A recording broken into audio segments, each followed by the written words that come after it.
Hello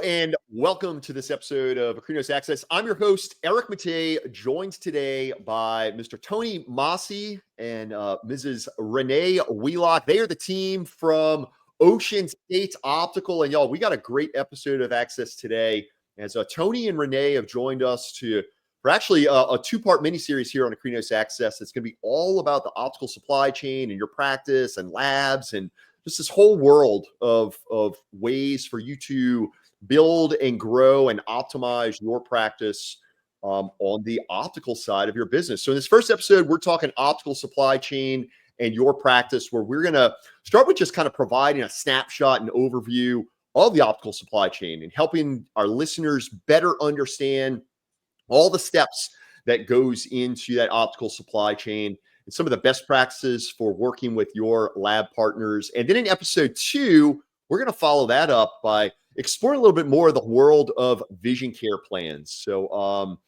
let's go ahead and jump into this first episode here. Again, Tony and Renee, thank you all so much for joining us on Akrinos Access. Thank you for having us. Thank you for having us. Appreciate it. So let's start high level, y'all. If you would please just start by providing kind of an overview of the optical supply chain and what it means to the modern practice. Renee, you want to start? Well, the optical supply chain today is quite different than it was maybe about 6 or 7 years ago. And I think it's important for practices to really understand how that works. And I think Tony is a great person to explain from the lab perspective to the ECPs how that works. Sure. Renee. Ultimately, when we opened State Optical, it was with the supply chain in mind. Ironically, it was just after COVID that we opened it. And we saw the disruptions that were caused by COVID through every industry, not necessarily the optical industry, through every industry. But the fact that when I opened State Optical, my objective was to keep everything in-house, to keep the supply chain tight, keep control of the supply chain.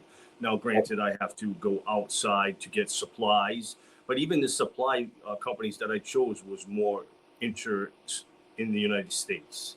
Sure. For that same reason. Now, what does that mean for the customer, which is the ultimate person that we need to make things easier for?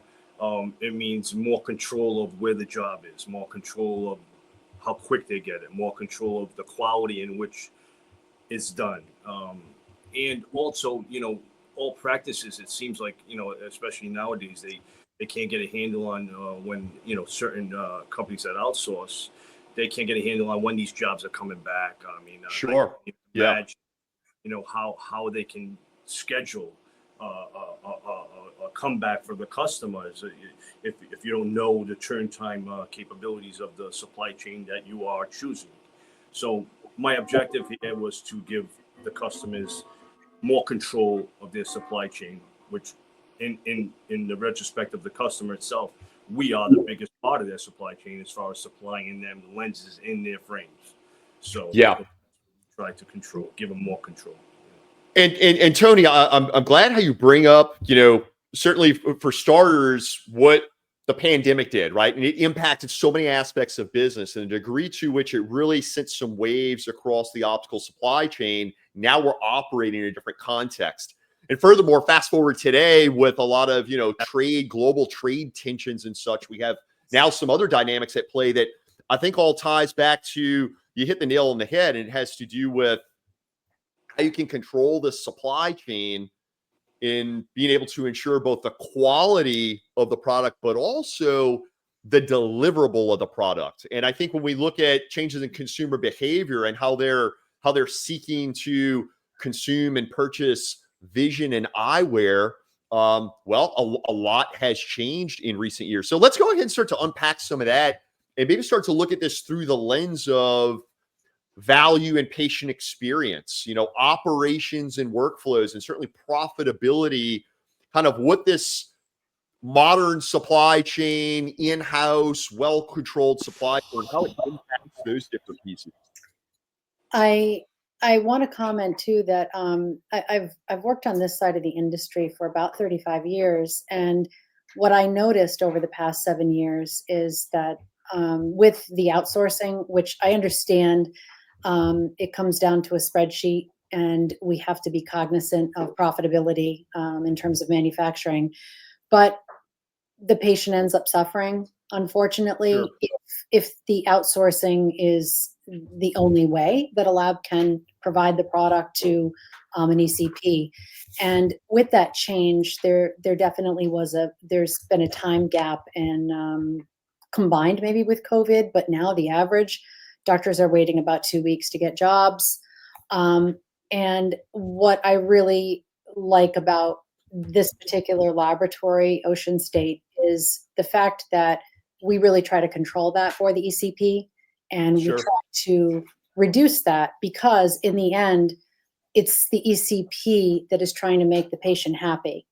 And if we can, as a lab, or if small labs can produce product in-house, it just helps the ECP and the patient all the way around.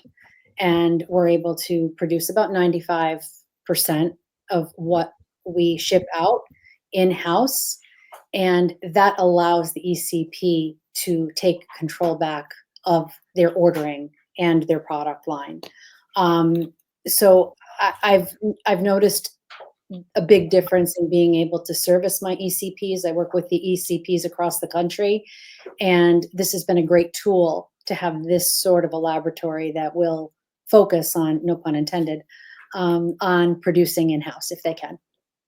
Yeah, and in discussing that, Renee, I think you hit on a theme that certainly a part of everything we do within Akrinos, and our listeners of Akrinos Access find this is a theme that plays into many guests. It's fascinating to see the application here in the optical space, but it ties back to stakeholders, right?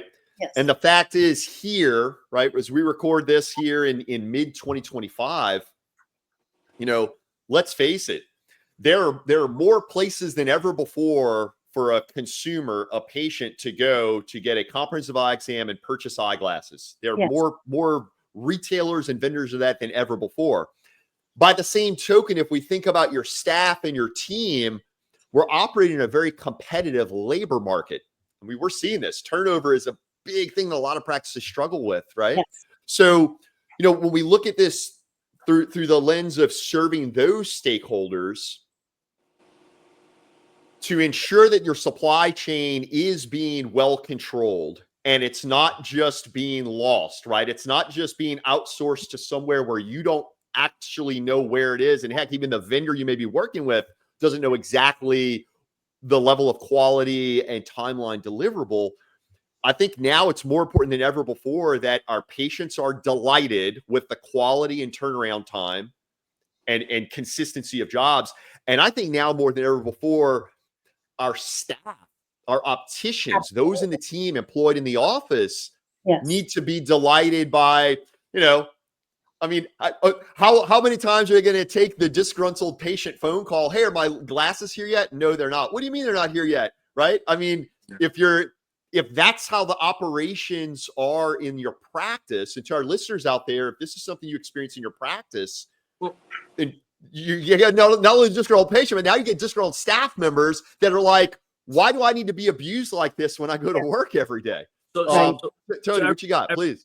To your point, this industry, as much as we try to automate it, which we have plenty of automation here, I have the latest and greatest equipment, but there's still, every job is a custom-made job. Yes. There's a certain cadence that every ECP has with our customer service team. They know the cadence of which they work on a day-to-day basis. In other words, everybody knows what Barbara likes as an ECP in my office. They know what Mary likes in my office. They know what time she sends her jobs. They know how she so there's a cadence on a day-to-day basis that is what we offer. And there's a lot of independent labs in this country that offer these things. And that's part of being an independent lab, where we have everything in process, in-house, where everybody knows what's going on. You know, they want to make a change on a job, go back in the lab and they make the change and save you from having to get charged for 35% of it, you know what I mean, or whatever. Sure.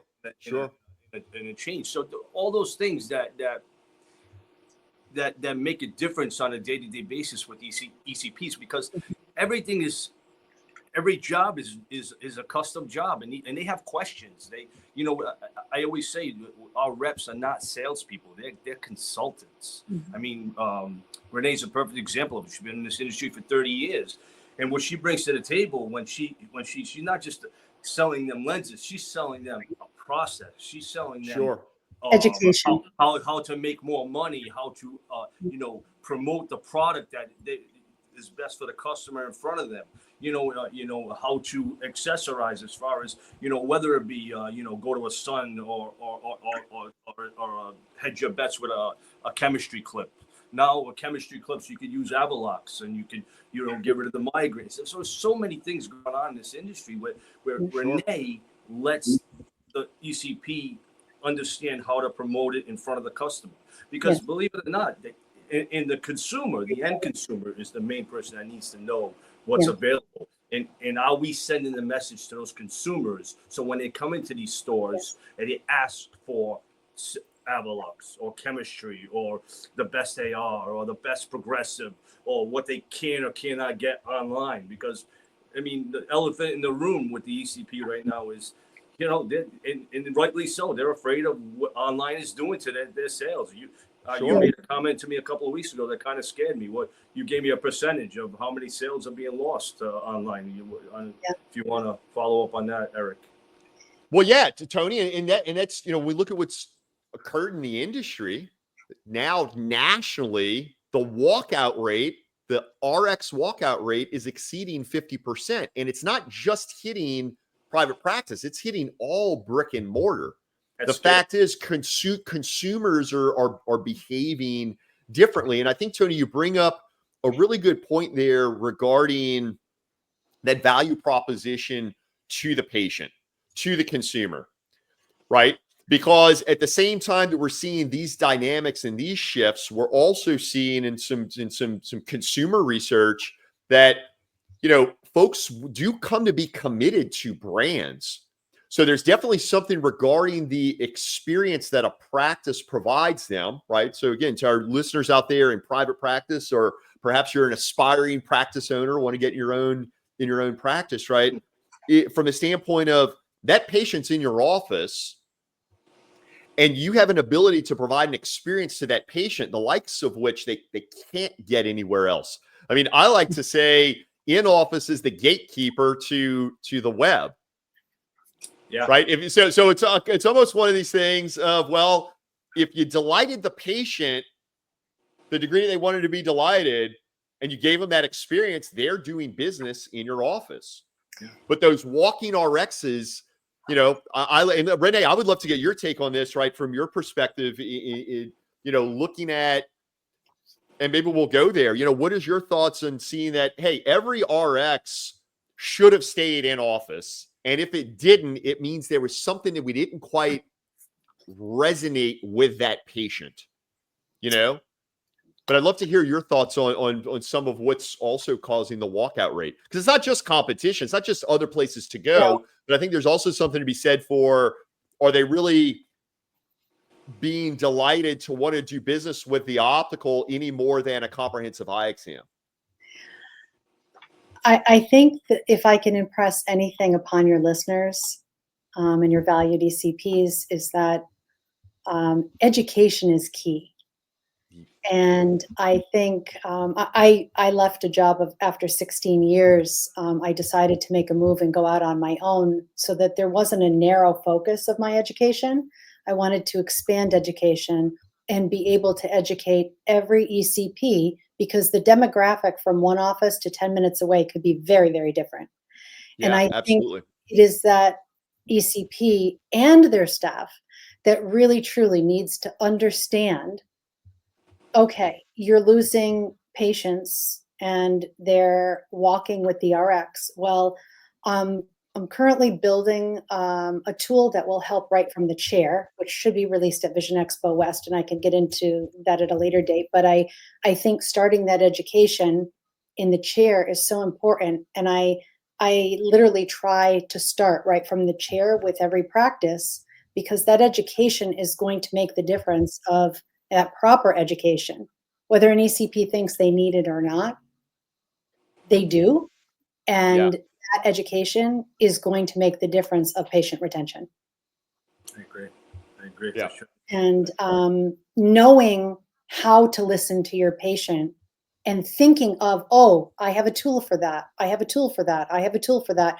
If an ECP does not know what all the tools are out there and available, and they, with all due respect, they may think that they do because maybe they've talked to other colleagues and whatnot, but I have not had a meeting yet with one ECP that knows all of the tools that are available to them and their staff to retain that patient and get them in again for another touch point to buy another product or to Sure. expand what they're doing. Patients are never going to get that online. And we are at a critical juncture to differentiate the practice from an online purchase. But if you don't have if you're not exhibiting the proper education, that will make that very difficult for the ECP. Eric, just to finish up on what she says, and Sure. you know me a little bit now, and I like to use a lot of metaphors to get my point across. The other day I was getting a haircut, and one of the barbers was complaining that the barber next to him took one of his customers, and right away he was mad at the barber. To me, I turned it around on him. I said, no, you should be mad at what you did or didn't do that made him go to the other barber. Precisely. That's the issue. And if the ECP's gotta say, not be mad at online, not be mad at my eye doctor, not be mad at the other people. Ask themselves, what did they do or didn't do to make that person think that they could go there and get better service or better quality or better anything? And that's the ultimate thing people got to check themselves. Yes. Yeah. Yeah. And I'm glad you bring that up, Tony, because that's where it ties into challenging the status quo in your own business. And I think that's where and look, obviously, as you guys, you guys have operations in which you guys have built at Ocean State, similar here at Akrinos, and everyone out there listening in ownership, right? Like, or aspiring to come into ownership. You absolutely kind of have your way of doing things that becomes your status quo. So it begs the question, if the status quo, the way we had always been doing things, we're now finding the way we've always been doing things is resulting in what?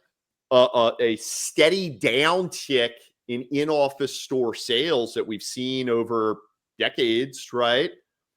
That's the status quo. So when do we need to replace the status quo, right? And that's where I think, what we've, and this has been a really great episode 1 of this mini series. I can't wait to have y'all back on the next episode when we're talking about like vision plans and how to optimize that in your practice or abandon that in your practice, right? But as it were, I believe all this really ties back to Tony, that barber who lost the customer to their neighbor, right?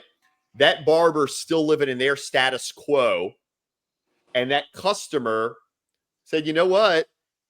I see something over there that I prefer. And they go.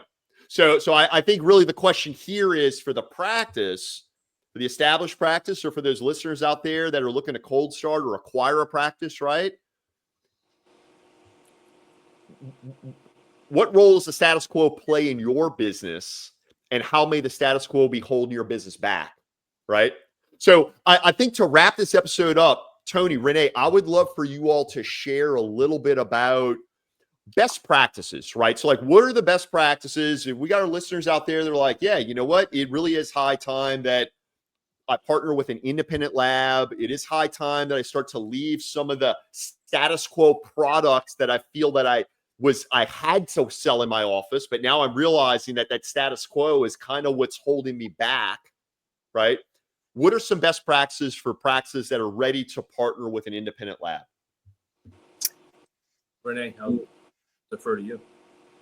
I was going to say, knowing that in an office that optical is going to be a very, very large part of your profitability, it is extraordinarily important for your staff to be educated, well, for the ECP and the staff to be educated, as I mentioned previously.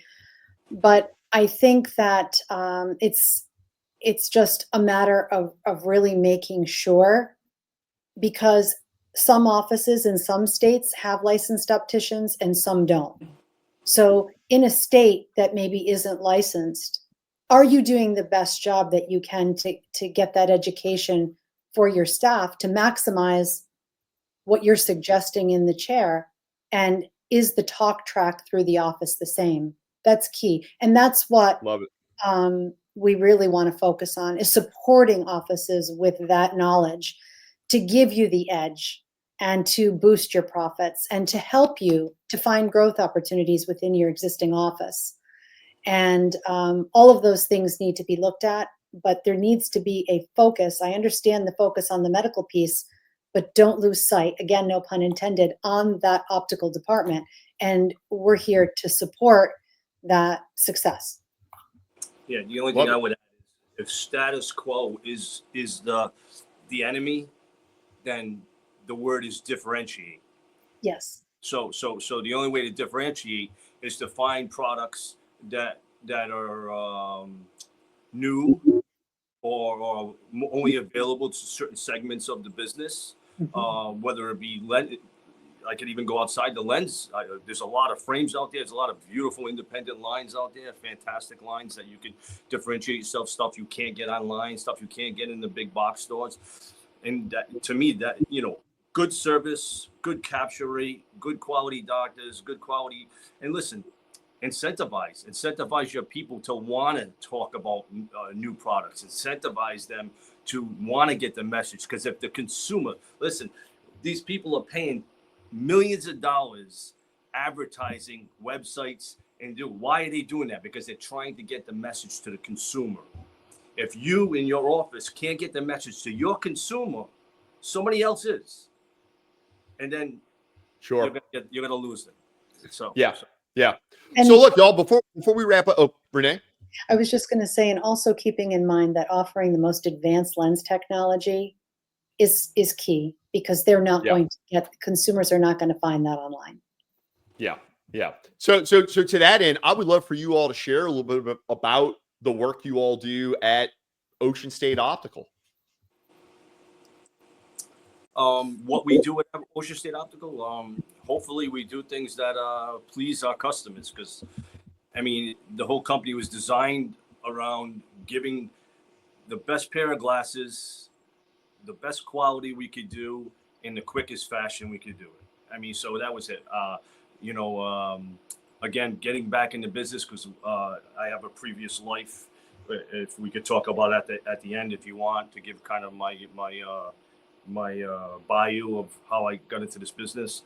But right now we'll talk about Ocean State, and I restarted it. I started this company 2 years ago to put everything in house, to put all the good quality equipment. We have MEIs, we have all the best state of the art equipment here, and tinting is a big part of the a lot of people aren't accessing it because outsourced labs have issues with it. I think there's a lot of money being left on the table in the United States as far as accessing tinting with style. I mean, if you go to Europe, I mean, there's always this color frame with this color tint. So I mean, anytime you could upsell with giving a value to your customer, it just adds money to your bottom line. Same with us. I mean, we're a lab that obviously we want to sell photochromics, we want to sell Polaroid, we want to sell the best design, but we also feel that product is giving to that customer, giving them a differentiator that we talk about to separate them from other practices. So that's I mean, we give knowledge. Renee's a perfect example. she was a great addition to Ocean State Optical. The fact that she can go, I can trust the fact that she's going to go to an ECP and she's going to be able to, from soup to nuts, tell them about the product, training, how to capture rate, how to get frames on the board, profit margins, the whole 9 yards. She understands all that. And we have a lot of girls in here in professional customer service team that would be my previous company, which was AccuRx. My father started.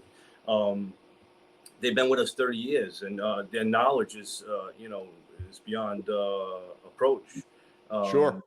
You're going to call here and you're going to get an answer. You're going to get almost 95% correct answer. I mean, nobody's 100%, obviously, but that's comforting to a lot of ECPs, knowing that they can absolutely call, get an answer, get something fixed, or find out just where anything they want to find out.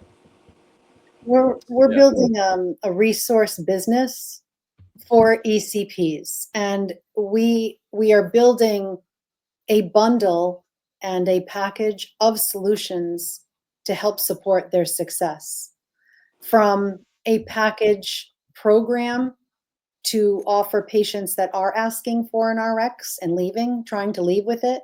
We have a tool for that. We have tools to support every level of an ECP. And I know what those tools are that are needed. And if I'm not aware of one, I'm given the autonomy to be able to build something for a customer. And that's a beautiful thing, because that just shows the level of support and, the level of solutions that we're able to offer to ensure that profitability. If the ECP is doing well, we're going to do well. So we're not building this lab based on the number of ECPs that come to us. We're building the lab for ECPs, and they are coming to us. Yeah, we want the check to Claire. Well, that's always a good thing. So it's always good. Outstanding stuff. Well, y'all, Tony Masi, Renee Wheelock, team from Ocean State Optical. Thank y'all so much for joining us on this episode of Akrinos Access. We were exploring the world of the optical supply chain and your practice. To our listeners out there, if you wanted to continue the conversation with Renee or Tony, you can contact Tony at tnm@oceanstateoptical.com.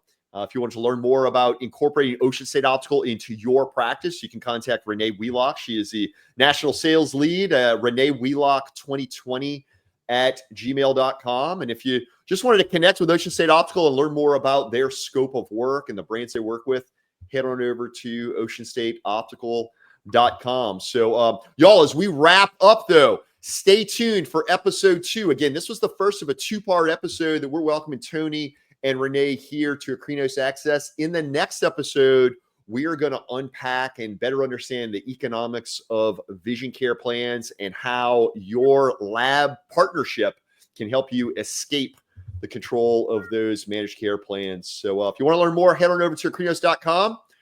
In the meantime, Tony, Renee, thank you all so much for joining us in this episode of Access. Thank you. And thank you for all of your continued education.